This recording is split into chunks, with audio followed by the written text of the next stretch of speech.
Hey everybody, I'm Caleb Goellner, writer of Teenage Mutant Ninja Turtles Naruto and the upcoming Minnie Pouches in the Microrealm from Top Shelf Productions and IDW.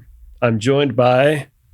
Hello, I'm Shannon Denton. I'm the writer and co-creator of Kingdom Riders with my buddy Marcus Toe, doing the fantastic illustrations, and I'm also the founder of Monster Forge Productions. Where did you come from? Where did you live growing up? Growing up, I took Texas with us every 6 months. My dad was military, and so San Antonio, and we traveled from there. And so, yeah, it was all over the place. And then left Santa Fe, New Mexico, drove to Florida because I didn't know how anything worked to break in. So I thought, I have a friend in Orlando, and there's a Universal Studios there. Maybe I'll... Yeah. So after I drove like 36 hours and hadn't slept, I'm like...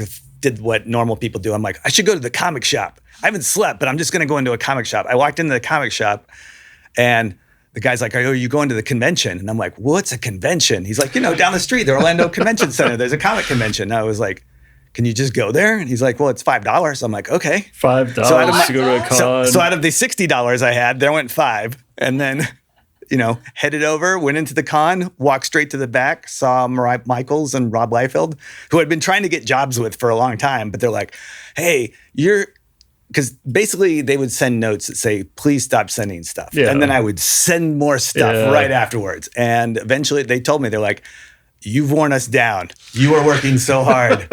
You're hired. Can you start on Monday? And I didn't tell them I had just driven cross country to Orlando where I didn't live. And then I told my buddy that I was going to crash on his couch. Like, I have to drive to LA now. I'll see you later. So I took a nap and then drove through the weekend, made it to Los Angeles, and then started at Extreme Studios on that Monday. So that was kind of like my entry point into all of this. Pitch me Kingdom Riders, please. It's a high stakes race. We took everything that, from American Idol and Survivor, and it's after this 100-year war. It's a world not our own, and since the war, there's a lot of indentured servants. People are trying to pay off debts. It's catastrophe. There's aliens, there's monsters, there's all kinds of stuff. But amongst it all, one of our main character, her best friend, is supposed to be released from her indentured servitude, and they go back on what they had planned, and it enrages her, and so she decides to enter this race, not for herself, but because she wants to, and it's just the regionals. So she's like, if I win the regionals, it's good for the person that has the indentured servitude against my friend. I'll win, and you release her, and then you get you'll get the spoils of that win. And so it just starts out very selflessly, like she's going to do this, and she knows she's an amazing writer. But she's not nobility. Everybody that's in the races are nobility. She has to be sponsored by the noble to get in. That's just like racing now. Yeah, I mean, it's a lot of that. It's a lot of, You think Max Verstappen is like a commoner, like from a small village? I have a friend whose kid's in the Formula One right now. Well, actually, two friends. One's building the cars and one wants to drive them. But it's a lot of that's built on, existing hierarchies that we've got. Marcus and I are both big sports fans, so we channeled a lot of what we love about competition into this story about this woman just trying to rise out of the circumstances that they're born into. They were not born with, all of they did not have the silver spoon, and so it's them trying to like win this race. And then as they win the race and it starts to, as they win that first race and it starts to ripple, people are like, oh, maybe you could go for the gold, because on this world, whoever wins the final, and no one's ever won the final race, becomes the new emperor of the planet. And she sees, people around her start to see that maybe there's a chance to change things. Cool. So yeah, it's really just sort of your standard hero's journey where I took all the standard out and then just kind of channeled in some of what I would like to see in the world. Well, they have to go back home at the end, because no, I'm just kidding. Like Minnie Pouches is nothing like that. It does share, like our books have a lot in common, like spiritually. Yeah. And like the ethos of them is like kind of similar. Minnie Pouches is about this little girl. She's like, middle grade age, similar to the reader. Her parents make her work for them. Yeah. She's like their social media video maker. So she is built like the Hulk. She's super strong and super durable, but she doesn't really know that. Yeah. Like she's aware of it, but she doesn't know she is like special in that way necessarily. She thinks she's big for her age or something. And finally, she's been depressed because all of her pets have gone missing, like magician's nephew style. She finds out, her parents, like, they stress her out too much. They ask too much. She's working too much for them. She's behind on her homework. She finally, the parents, like, she's had enough. She kind of freaks out on them and goes home. She throws a tantrum. She smashes their lab. And she's mature enough to go, I should not smash labs. I should not be doing this. This is not a healthy way to process my feelings. But just when she's about to go back and get her parents and save them, she realizes that they have like this secret map of all these different places in this multiverse that they travel to make travelogue videos. And they're all named after her missing pets. Curious. Yes. So she starts off on this quest to try to save all of her pets. And along the way, she just gets madder and madder at her parents who have become kidnapped by the resident of one of the worlds that they're currently traveling in because their daughter's not around to protect them and scare off predators. So, it's really, the book's about, how cool and mature kids actually are and how strong they are. And it's a reminder to parents to like foster that and cultivate that, which is weird because like, I wasn't a dad. I wasn't even close. Like when I wrote this thing, a year later, my wife and I like knew we were having our daughter after I was done writing it. Yeah. And so it was weird. I feel like I might have manifested like our daughter just in like working on this book. And now she's super strong and like smashing our house and a total handful and like super fun. So all I have to do is not like make her make YouTube videos for me. I'm like a better parent than, the kind of the semi-villains and Minnie Pouches. And how great for you that as you start to doubt your own words later on in the parenting journey, you have your manual to go back and read to kind of keep you on point, to trust the kids. My daughter, she's like not quite 2 and she's talking a lot. Yeah. And she seems to understand more than I want her to sometimes. And she was like, she came over, I was working. Usually I'm not working on my desk. I'm playing with her and stuff. But she saw me on my computer and she goes like, Daddy's working. I was like, yeah, I'm working on comics. And she goes, Daddy's working on comics. I was like, oh no, what have I done? She's going to dig up all this stuff and be like, what was all this stuff about heroism? Yeah. Like you complain when you got to take me to 3 soccer practices. Like, come on, chop, chop, Dad. I'm like, oh, I read your book. And the one thing that we have in common the most between Kingdom Riders and Minnie Pouches, they're kind of about a girl with an animal buddy or many animal buddies. What inspired you to make Kingdom Riders, and like what took you to like the finish line with it? Like what kept you super motivated to tell the story you wanted to tell? Marcus. I wanted to work on a project with Marcus. I've known Marcus since I hired him at Wildstorm, and he did stuff with me. He's a fantastic talent, and he's a friend. So I was like, I need to come up with something. And this was an idea that I'd had since childhood.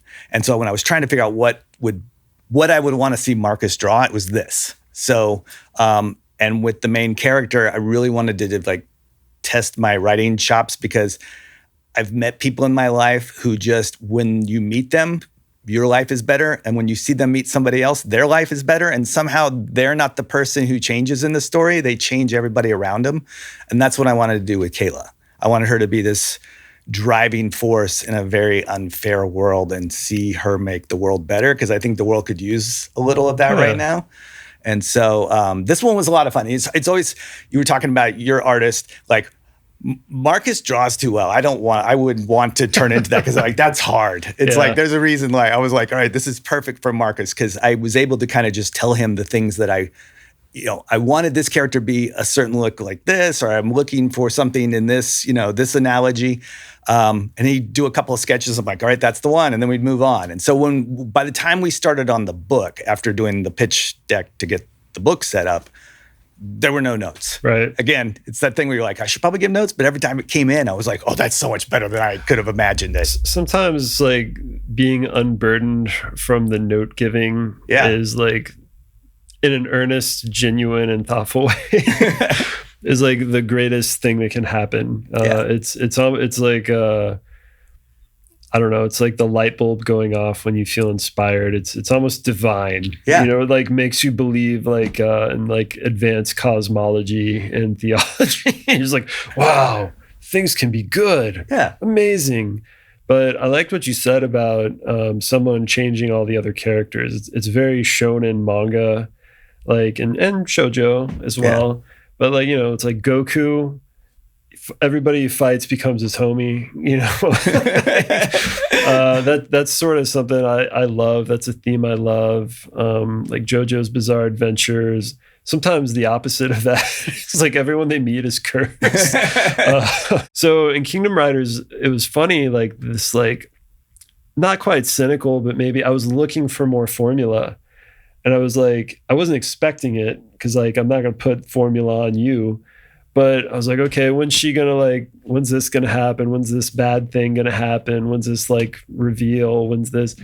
And no, it was just like a very nice surprise all the way through. I was like, I'm in a good mood now. Well, thanks. That's I don't want to spoil the ending. Yeah. You'll be happy when you meet Kingdom Riders. And I wanted to rate this because I know like when we started off, there's like, having done a lot of middle grade, especially animation where everything's focus groups for ages 6 to 7 and this to that and this.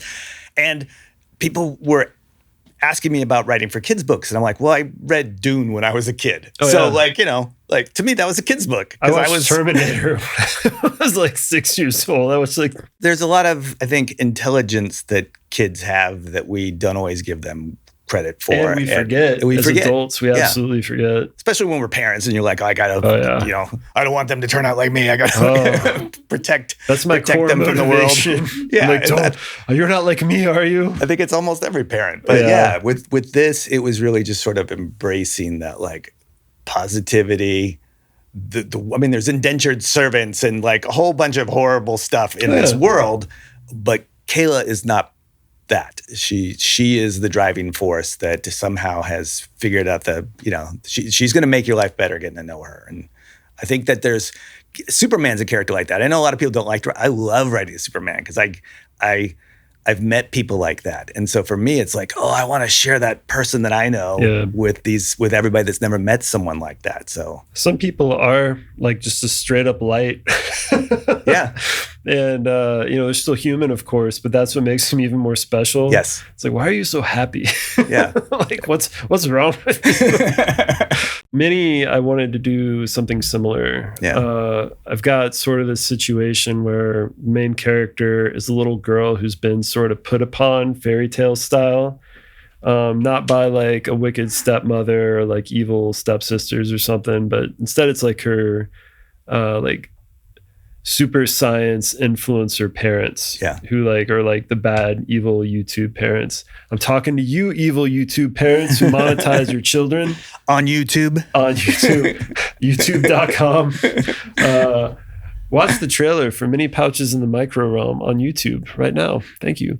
But yeah, like I was like, oh, cool. I've got this perfect sort of like fairy tale inspired way to insert sort of my like commentary and feelings about some of the wrongdoing I see to children in the world through this character who's strong enough and good enough to face it and have fun doing it. Yeah. In the book. So it's nice that we have those kinds of stories that are aligned at this point. I think all of us start off with like some world building, and then as you get into the world, you're like, oh, I forgot about that. Like you start to realize like maybe you have to like thread those. Did you come in to any of that right in yours where you ended up with something better? Yeah. So Minnie Pouches, my original pitch was I'm like, Polly Pocket and Mighty Max have a kid, and she's like Cable. And like, so on my early sketches, she has like these like future laser cannons that are the size of like a semi truck. And you worked with Rob Liefeld, so you know what I'm talking about. I love me some Cable. So yeah, but I didn't have like a real direction. And so my story was more like, she'll go to this bad place and like the monster will like kidnap her parents. She's got to say, like, you know what I mean? Like I wanted to do something. I didn't put in any of like the Caleb sauce into it, you know, like, and you have to do that to make it good.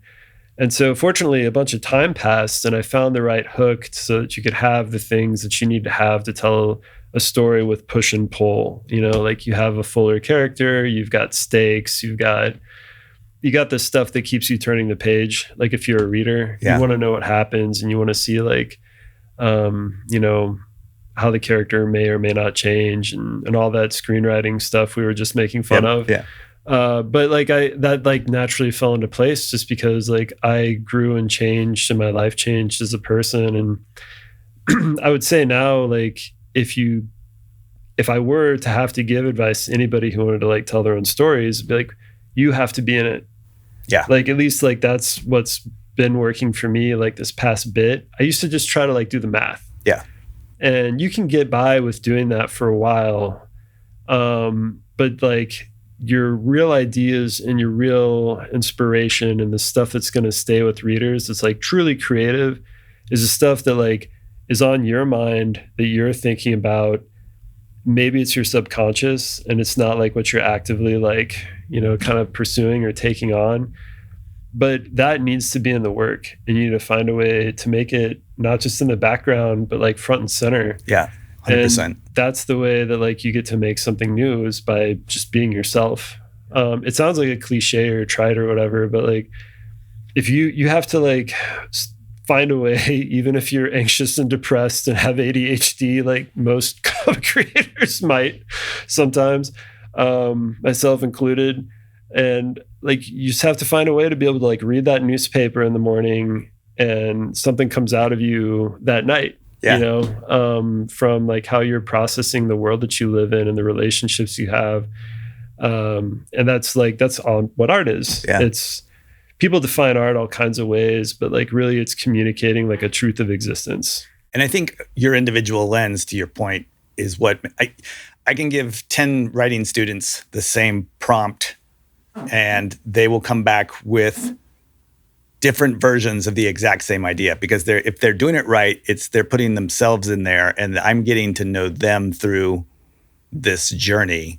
And I think what you said with appreciating, I mean, these bookshelves, people see bookshelves. These were designed by somebody. Somebody at IKEA was sitting down in their sketchbook going, what do you think, boss? You know, and then when you start to walk around and you're like, you know, the landscaping here, somebody took time to, you know, somebody either just chopped it or somebody arranged this bush to look so nice, you know, water fountain, I mean, just whatever it is. When you start to like walk around the world and see the creation all around you, it starts to seep into your work a lot easier. Oh yeah. But you have to kind of open yourself up to that. That's hard, like especially when you are a storyteller, because like there's maybe this impression that you have to be pretty insular and you're always like thinking about your story and blah blah blah. Grant Morrison said something about creativity a long time ago that was kind of like what we've been talking about, and it really stuck with me. It's like ideas come from everywhere, like the newspaper, like what's going on in your life, and it takes, I think, in our like, you know, phone addicted world, like I'm surprised mine hasn't gone off during this podcast. Like some group text, hey, there's a new like Muppets thing at Disney or, you know, whatever.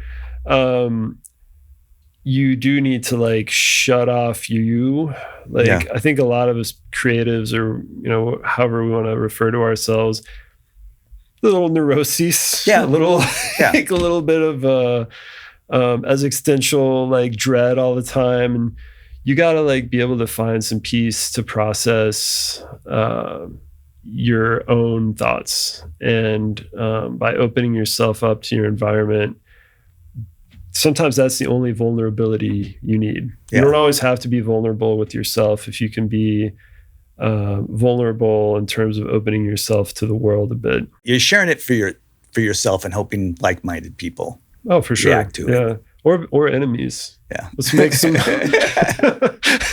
I mean, I hope I get some angry letters from some evil YouTuber parents when Minnie Pouches comes out. I'm just like, cool, sweet, send them my way. I think there's always letters.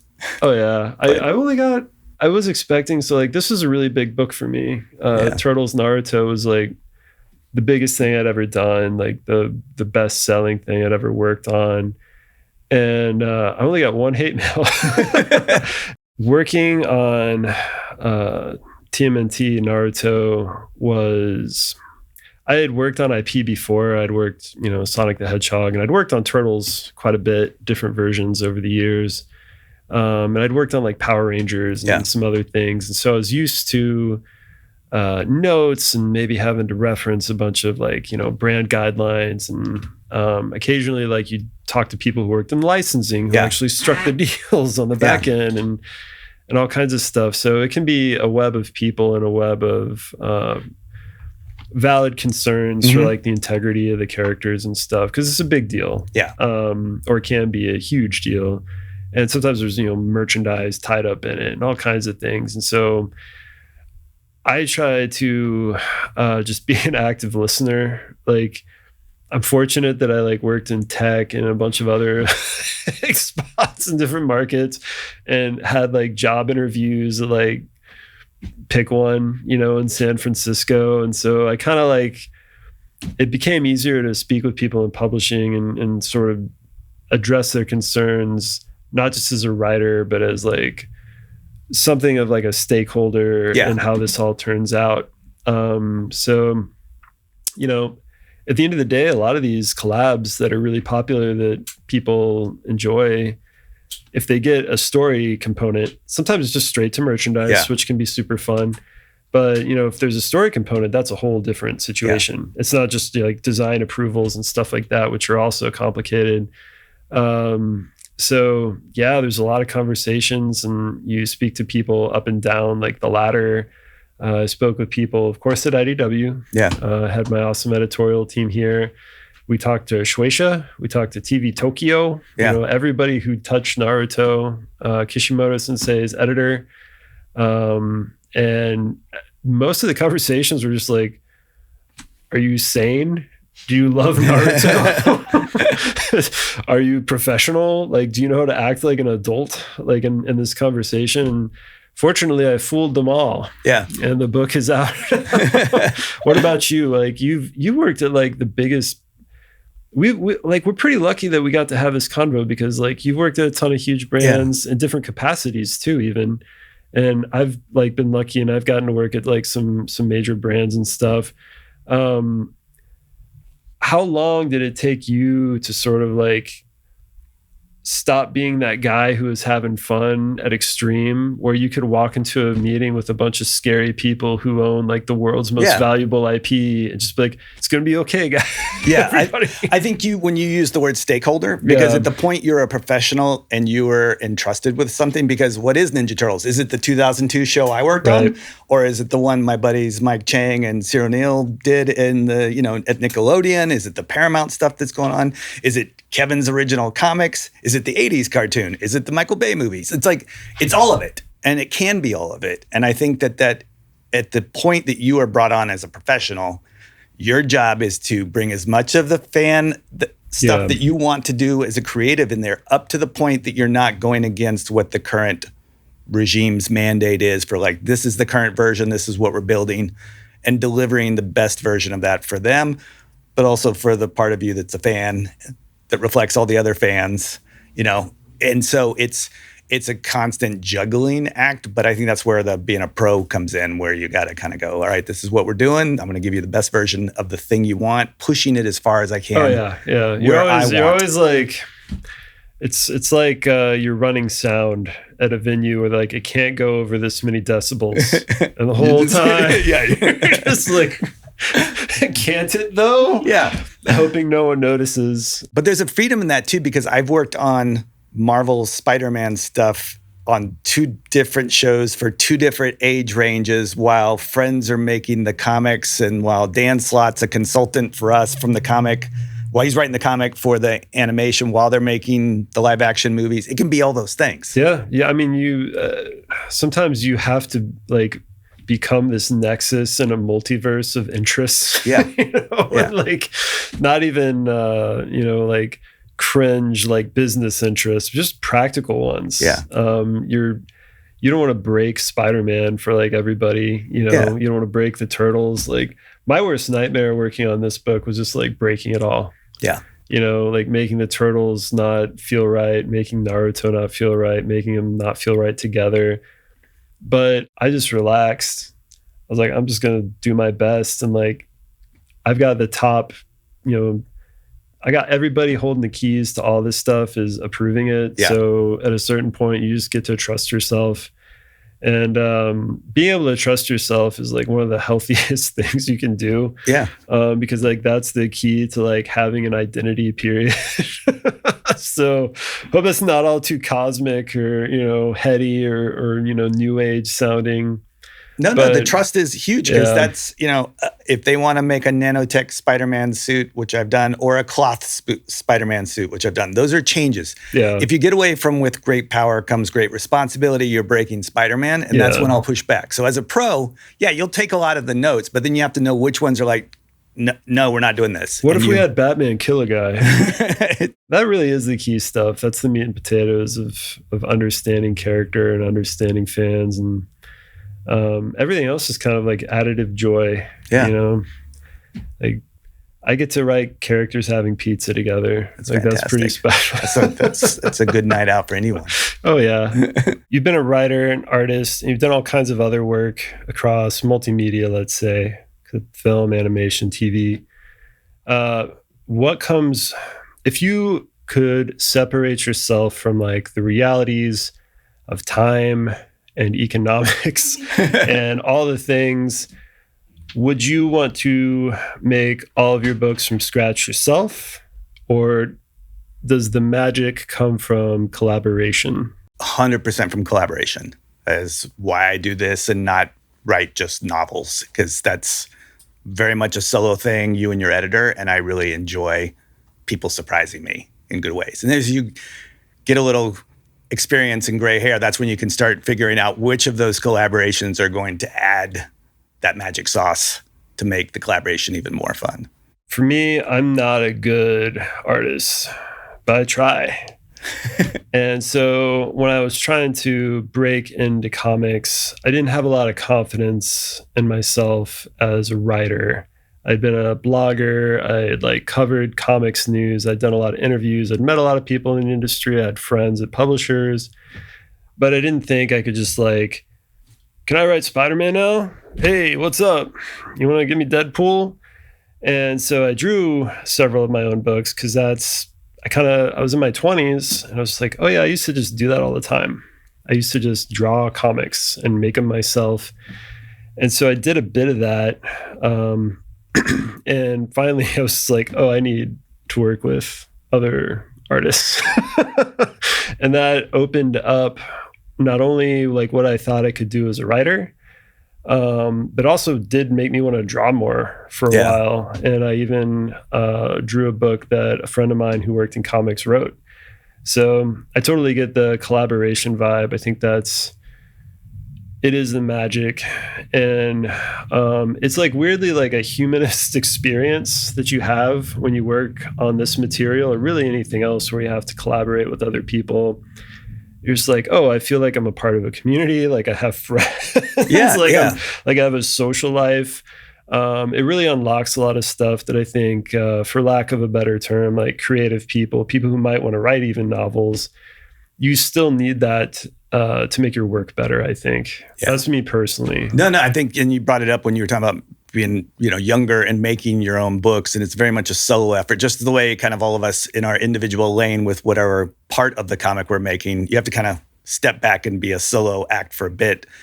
But the fandom, I think drives a lot of us pursuing this. So where did that start with you? Where was the beginning of like, oh, I'm going from like just enjoying this thing to suddenly realizing people make that thing, and maybe I could be one of those people? When I was a kid, I thought a comic book publisher, and to my credit, like back in the day, they kind of were. I thought it was a big building with a logo on it, and like everybody sat at a desk and like passed like the paper for like from left to right. And what's weird is like in the Timely days and some of that, like that's sort of what was happening. Yeah. A lot of like old school comics, like pre to war to post-war, were sort of made in this like assembly line fashion. And the stories about that are really interesting, but I thought it was really clean cut. And I thought it was the same way, like when I was watching shows on Nickelodeon, there was this Nickelodeon headquarters in Florida, and like magical shows appeared out of it, and everybody like put on a tie and worked together and had a lunchbox. Then I started going to conventions. I think it was in about 5th grade. And I had other weird like assumptions about comics up until that point too. I remember in 3rd grade, there was an ad for like fruit snacks or something in comic books, and it had some like Jim Lee X-Men art or something, and it said art by Jim Lee. And I was reading comics with a friend, and I was just like, so Jim Lee's like our age, right? He just has like rich parents who buy the nice markers, or like, I had no idea. I was such like a clueless little comic book fan.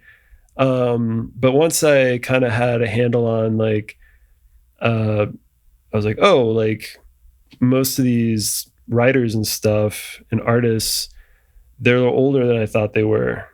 They're not like 20, most of them, you know, like they're like, oh, like they have like careers and they've been doing this a while, and I knew Stan Lee was like an old guy, you know, because I'd seen him and like that old How to Draw Marvel style, like VHS that they had. But as soon as I knew it was a collaborative medium and there was a bunch of people working on it, it almost felt like it was harder. And I was like, oh, so I have to like move to New York? Because back then the big two were both posted up there. Yeah. And I was like, okay, I guess I got to move to New York and I got to do all these things. And it kind of intimidated me so much that I let go of wanting to be a comic book creator until I was about like 25. I was like, I'm not going to do that. I'm going to be a rock star. I'm gonna do something easier, like become a rock star. But yeah, once I knew that it was like, oh, you just like hang out with your friends at comic conventions and like you talk about the things you love and then you agree to work together. Like that's when it became more exciting to me than ever. How about you? I was just thinking what a gift it was that, because I started when Image started right after the... You were at Extreme Studios. Extreme Studios. Yeah, so, Extreme. You know, we I headed out to LA, you know, Southern California, and we were all in a bullpen. And we just thought, oh, this is what every comic book company is like. You sit across from your fellow artists and writers. You're laughing all day. You're making books together. You're concentrating on what you got to get done. And we didn't realize that Rob and Jim and all the founders were trying to recreate what they had wanted. And I went into animation shortly thereafter, what was very similar still. It was everybody working on computers. So the lights were on, you know, it was very bright. Nobody had headphones. Everybody was having the radio wars where you're slowly throughout the day turning up your jams. And then the guy in the office next to you was turning his up. And then eventually the production people would come around and be like, you guys cut it out. So the collaboration part of it was just instilled in my DNA that, oh my gosh, this is everything I dreamed of. This is fun, and I'm getting paid to do it. Yeah. And so since then, I've just chased that with every project I'm on. I'm like, what's the team that's going to make this fun? Who are the people that are going to make this enjoyable? Because you're kind of going into a relationship at that point. And sometimes, you know, it's a 3-month relationship. Sometimes it's a year. For some people, it's ongoing for the rest of their careers. But, you know, I try and make sure that that's in the DNA of whatever it is I'm creating. There's times, especially since comics is so international now. Yeah. And I mean, like a good way. Like I love all the people I get to meet who live in different parts of South America and Europe and Japan and really all over.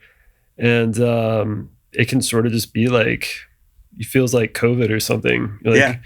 You might not even get on Zoom. You're like, we're making this comic on email, you know? Yeah.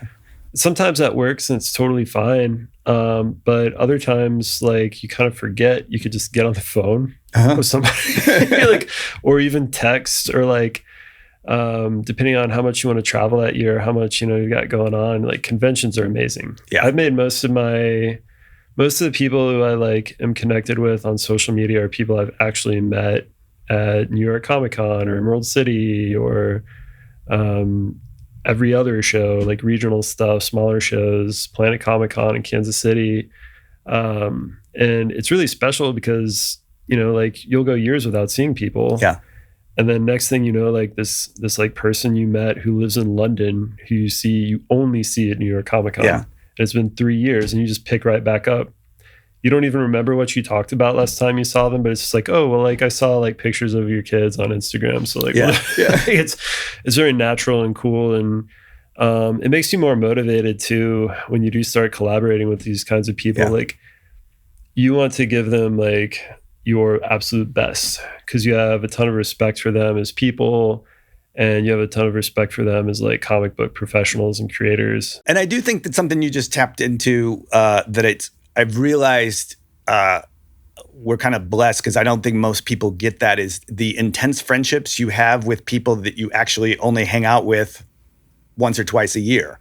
But there's this shorthand, I think, for all of us that pursued this as a career of, all of us are the person that everybody's like, that's not a real job. And then when you do it, everybody's like, I always believed in you and I knew you could do it. And I'm like, this is not what you said when I packed up my car with $60 and headed to LA, from the East Coast.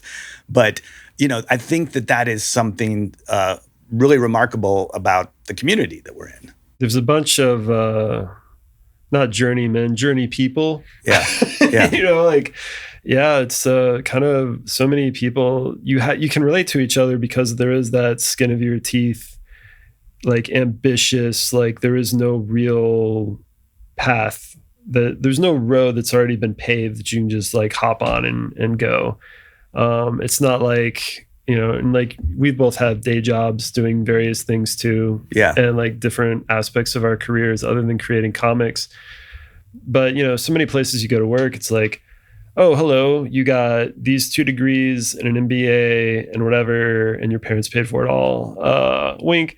And now you're here at this company and you're making decisions and yada, yada, yada. And for so many people in comics, it's like, do you know how we got here? How did we,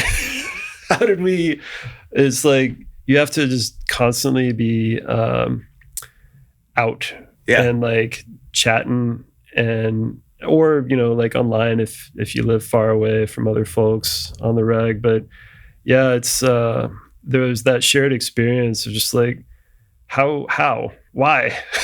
Did we do it? We're doing it. Cool. Hooray.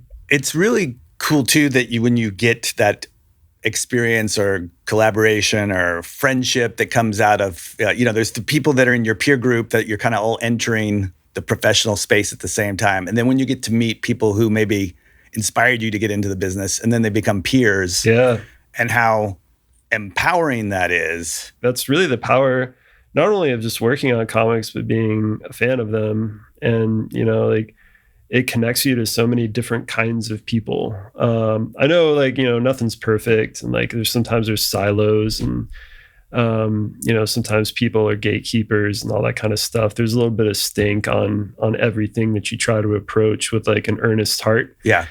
But by and large, you go to a show, people just want to talk about the things they like and they want opinions too. Yeah. Like, they want to go a little deeper. Like, we were talking before we started this podcast. I'm like, don't tell anybody I said that, but this is what I think about X and Y. And you're like, yeah, I know. So it's like a real friendship machine. It is. And you were talking about the gatekeeping, and that was one of the things that I didn't really run into early in my career. And I'm so thankful. And I've gotten to thank most of those, gentlemen and gentleladies that were the ones that didn't gatekeep and just said, oh, you're a pro, welcome to the club. Yeah. And then it was just immediately like, you're buying the first round, and it was just, it was like the great leveler. And I found that the ones that you should be hanging out with, the ones that are the legends, generally are that way. Yeah. They figured out early on. they're like fearless people usually. And part of that I think is just being like making art, being an artist is like, you have to be a bit brave sometimes, especially depending on what kind of story you're trying to tell. And if your aspects of your identity are in it, like we have so much progress in the world to thank from art. And like when I kind of like decided, you know, because you have to decide in life to do things. A friend of mine said that a couple of years ago. It's like, you know, when you've truly made a decision, not just like kind of I'm thinking about this, I'm thinking about that. Once I started talking about myself as if I were somebody who made comics, once I'd like published a book and like tabled at a show myself, everybody talked to me like I was a peer. Yeah. Who was like in my like circle. And so I was living in Kansas City. There were a ton of like awesome comic creators there. You'd go to their house. They'd invite you. They'd have people over. You go to a party.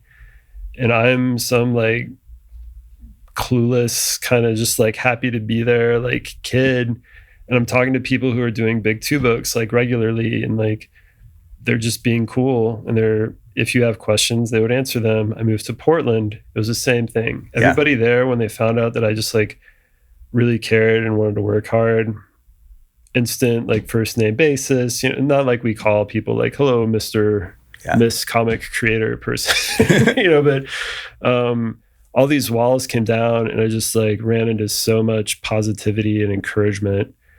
I think part of it was because I was drawing. I think that helped. Like, and I knew enough not to like, what pen do you use them, you know, like ask them like something. But of course, like once you're in the soup though, you do ask what pen do you use? You really want to know like, hey, these microns keep breaking. What else we got? You know, people will give you some cool tips like, oh, this thing from like Sweden, it'll work. Okay.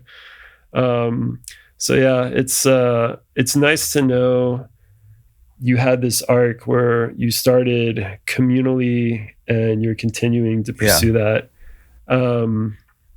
That all said, like, since you've worked in so many aspects and so many like layers of creativity on everything that you've done, where do you prefer to sit on those like spaceships of production? Like where, like if you had to pick, like where do you like to be the most at this stage in your career? This is where I channel my ADHD, and I've learned to just like when the mood hits to shift into something else, I just embrace it. Yeah. And then I'm 100% on that thing, in that zone, cranking. And then when I hit the wall, instead of going like, oh, what's wrong with me? I hit a wall. I'm like, I'm on to the next journey. And then sometimes I'll come back on, and in the back, this is where, experience kind of comes in, and I can make that all work within the deadlines, but I generally just let my enthusiasm for where I'm at that day in that moment sort of drive me. And sometimes it's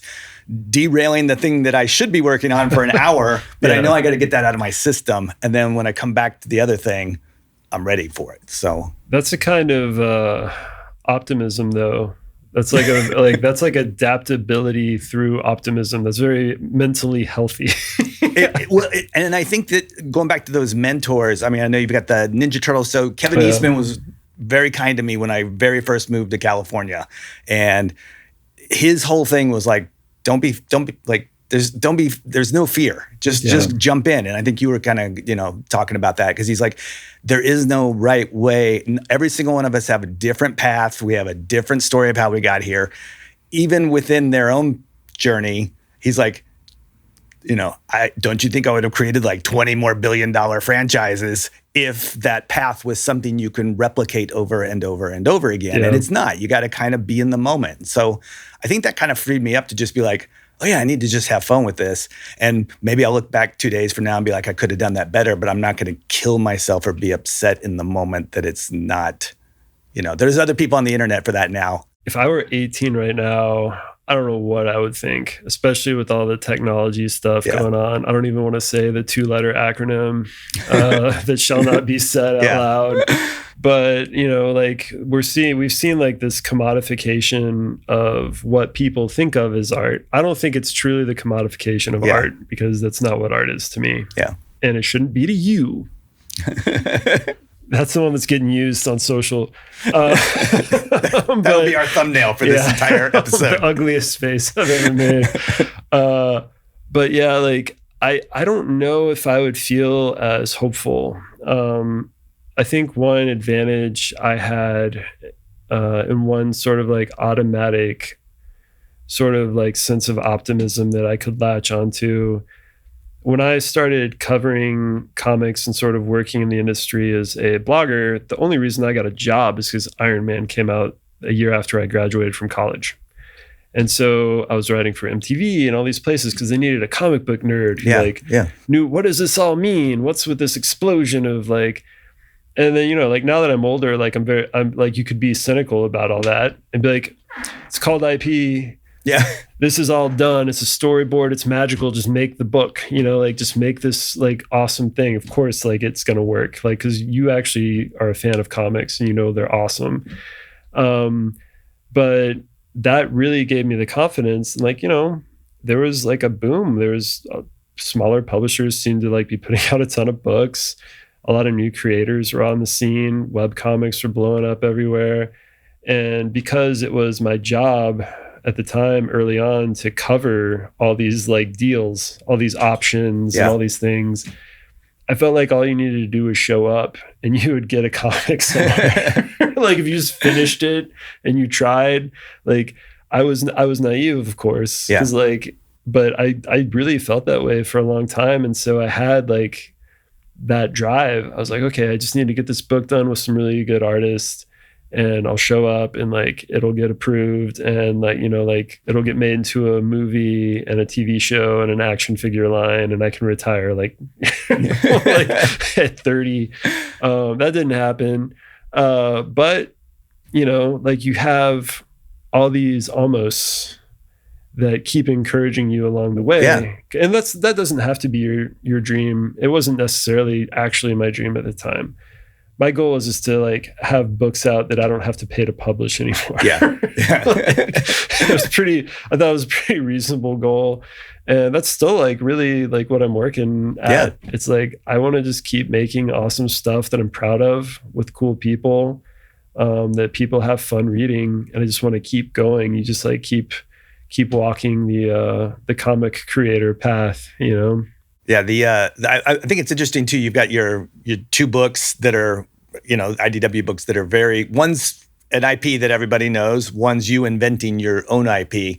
How do you basically give advice to younger people because I think a lot of people assume that like when you get into this business, you're just going to want to work on the Star Wars. And I do want to work on the Star Wars. I like working on the Star Wars, but I also really love making my own stuff. And do you find like there's a balance to that? Do you approach it differently? You know, like I want to do it all because I think I get better at writing the more I write. Yeah. So like the more I can do, the better in that sense. This was a dream. I was absolutely terrified to be, I think, the first maybe Western writer to write like a Naruto thing. There's probably some people in localization, of course, the dubs and stuff, and maybe some of the video games and different editors. So I don't know if like I'm actually the first, but I think I'm the first person to like write a Naruto story in comic form, you know, outside of Japan. So that was like definitely like a dream come true, an absolute dream come true. Like this is my Spider-Man, this is my Batman, this is my, you know, whatever like your favorite comic thing is, like I did it. Yeah. You know, like if I got to write something else after this that was like a more comic specific IP in like a Western market, like I'd be excited to try. You know, I'm always open to that kind of stuff. But there's really nothing like making your own book. So Minnie Pouches in the Microrealm on sale June 23rd, everywhere comics are sold, with artist Eric Lied. He's a leader. That's why I keep wanting to call him. I even like, I sent him a message before this. I was like, how do you pronounce your last name? Is it Lied or Lied? He's like, it's Lied. I keep saying Lied. No, I have a friend who waited 25 years to tell me He's like, I just didn't want to correct anybody, but everybody's been pronouncing my name wrong in comics for 25 years. I'm like, you could have, maybe after the second beer 24 years ago, you could have. I mean, yeah, it happens. But Minnie Pouches in the Microrealm with Eric Lied. I keep doing that. I got to pitch that idea. I had been thinking about making that book on my own since 2013. Yeah. And I started drawing it. And I drew a couple pages and I did a bunch of sketches. And it almost got to a different publisher. It didn't happen. Some stuff changed in the world, in the industry. And I was like, okay, I'll just put that in my file of my 300 books that I want to write and draw when I get around to it. And eventually I got the chance here at IDW. My editor, Riley Farmer, she knew the perfect artist. Yeah. She said, what about Eric? And I looked at Eric's art. He had done some other awesome books, Dragon Forge, and he's got an amazing webcomic. And I don't know if this has happened to you, but I was like, this is my wish self as an artist. This is how I wish I could draw. Literally, I'd worked with other artists who of course I wish I could draw like them. But Eric, he is probably the first artist whose stuff I ever looked at and was like, this is me if a genie, granted my wish that I could draw a lot better, And so it's amazing getting to do your own book kind of your way with the support of an editor who gets you. Yeah. And with an artist who you have just a phenomenal shorthand with. You don't have to explain too much. You might have a link or two in your whole script or something. And it's just I know what this is. I know what you're trying to do. And you have some conversations and the book comes back and it's wow, it's truly, I don't know how many times you worry that you're saying no notes too many times. Yeah. No, it's. I was I think I had 2 notes the whole time, and they weren't even redraws. They weren't anything. It was can we just put some stuff in the background? And it was, of course, I'm going to do that anyway. Easy. So long way of answering your question. I think getting to work on your own kind of original idea, while balancing your time and sort of your imagination with how to problem solve for established IP, the iron just sharpens the iron for me. And the opportunities and the enthusiasm and the different kinds of readers that you get to interact with at signings and conventions and stuff, it really just kind of fills out what I thought being a comic book creator would be. And it just keeps encouraging me to keep going. What about you? Yeah, I mean, I think all of us have a fandom that kind of gets us to this point. Spider-Man for me, easily, and Star Wars. So I used to, when my attorney told me, because whenever you're taking a job on a TV show, they give you those 500-page contracts that tell you they own everything. But he's like, you can write in stuff, and then they're still hiring you. So I would always put in a Spider-Man exemption, and I would just write it in that if Spider-Man hires me, there's no 2-week notice. I'm just off on that show, and I'm moving on. And it went through every time. I mean, I worked for years with that in there. And so there are things that I think reinvigorate the kid in you that got you to that place in the first place. When I worked at Blizzard, they had their company, the slogans for all the things that the pillars that they wanted to do. One of them was embrace your inner geekdom. And I think that that's something that is a recharge. But then on the flip side, all the people I realized that I admired, the Kevin Eastmans, the Stan Lees, even though Stan Lee created what is now a giant billion-dollar corporation, those are all his and Jack's and his and Steve's creations that the rest of us are rewarded from. So it was that act of creating my own stuff that that's a high that you can't replace. It's really fun to work on Star Wars, and it's really fun to work on Spider-Man, and I will jump at it every time. But there's nothing better than making my own stuff. Oh, yeah. Especially with my Jacks and my Steves and the guys that I'm getting to collaborate with, the Marcuses of the groups. What's one thing you've changed your mind on or changed your mind about over your years in the field? I think it's coming from TV film, and again, this is like a generational shift where I was brought up where everything's secret. The marketing department makes the plan. You don't share anything till... So it's really less on the creation of the product and like, how do I actually do what we're doing right now, which is talk to people that I hope would also like my product and tell them it's available and where to find it. And the influencer culture and a lot of what Gen Z has been doing, where they're just like, I had an idea, here it is on a napkin, I shared it, now you're involved in the process of this. I think that's fascinating because it's so contrary to when you work at these giant corporations where you know the secret to a Marvel thing 3 years before everybody else does. And then when you see it like maybe 6 months after it's been out, you're like, okay, finally I can relax and pretend that's not in the secret file in my brain that I'm scared I'm gonna, mention. So I think just like being more open about like, this is the stuff I've got coming up. I don't have a publisher yet. I'm just making a thing and sharing it out there. It's been very liberating. So that's something that I would have probably gone back and told my younger self not to stress about so much, just because it had been such a part of the culture of every video game, TV show, movie that I'd worked on. Yeah. I mean, you gotta keep a lid on it. Yeah. For those reveals. For me, I haven't changed my mind about anything. I haven't learned anything. Nothing? I haven't. I don't know. The more things change in comics, kind of the more they stay the same.